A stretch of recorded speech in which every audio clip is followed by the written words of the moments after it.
રાજાને યશોદા માતા કનૈયાને માથે લઈને નીકળેલા. ગબ્બર ઉપર એમની બાબરી ઉતારી. શોર્ટ કરી દઈશ. તે વખતે નદી નાળામાં પાણી આવે, 15 દાડા અઠવાડિયું રહેવું પડે. બળદગાડા લઈને નીકળે. સાબરમતી જે મોટી નદી હોય, પાણી ઉતરે ત્યારે જાય. એ આ રસ્તેથી ગયા ત્યારે બધા લોકોએ ઉતારા આપ્યા. યશોદા માતા તો જગદંબાનો ઉતાર હતો. તો કે ઉતારા મને આપો છો, ગામે ગામ બધાને ભેગા કરી અમને ઉતારો આપો છો, પણ મારી પાછળ ચીલો પડશે એનું શું? બધા લોકો ચાલતા જશે તો એમનું શું? તો લોકોએ કીધું કે અમારા ઘર ખુલ્લા મૂકી દઈશું, એમને જે રીતે રહેવું એ રીતે રહેશે. અથવા દાતા રોડ પર ઘરો ખુલ્લો મૂકે છે સાહેબ, કેમ વાપરો એમ ઘર તમારું, પણ તમે વચને બંધાવો તો શું કે તમારે અમારા કેમ્પ પર આવીને પવાલું પાણી પી જવાનું છે સાહેબ.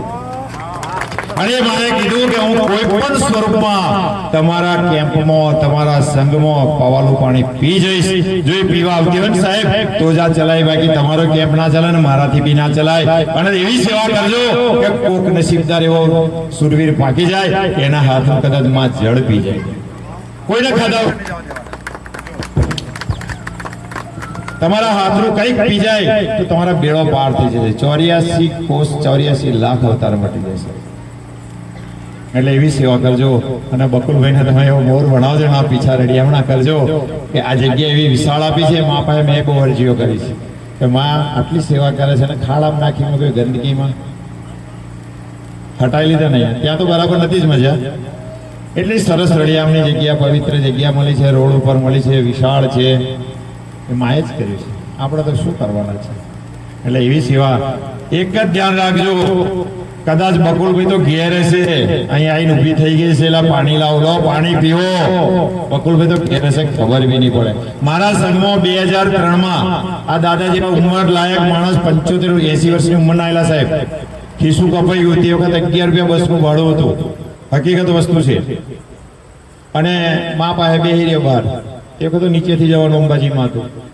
તો રડતે કે કેમ એક બેરી આવી કે કેમ રડો છો દાદા? તો પૈસા ખિસ્સું કપાઈ ગયું, 11 રૂપિયા ભાડું થાય છે.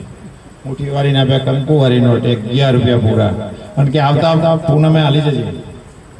માતાજી આવી આવતી પૂનમે એને પકડી જ પાડવી છે, એવું દઢ સંકલ્પ કર્યો એમને ચુની કાકાએ. 11 રૂપિયા લઈને બેઠો બેઠો મોજ પડી. નાનો છોકરા, કાકા પૈસા લાવો, પૈસા લાવો, જલ્દી કરો. આપી દીધા. ખબર ભણ ના પડી.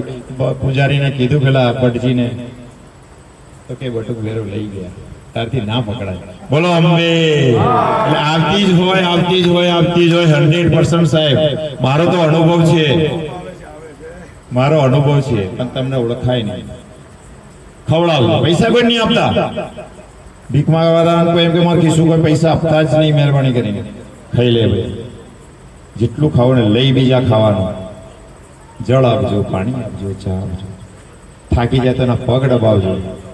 શેઠ સાગરસા જેવું રક્તપિત્ત વાળા થઈને આવે ભગવાન. ચાલો વધારે ટાઈમ નહીં લઈએ, બધા કામમાં લાગશે. બોલો અંબે.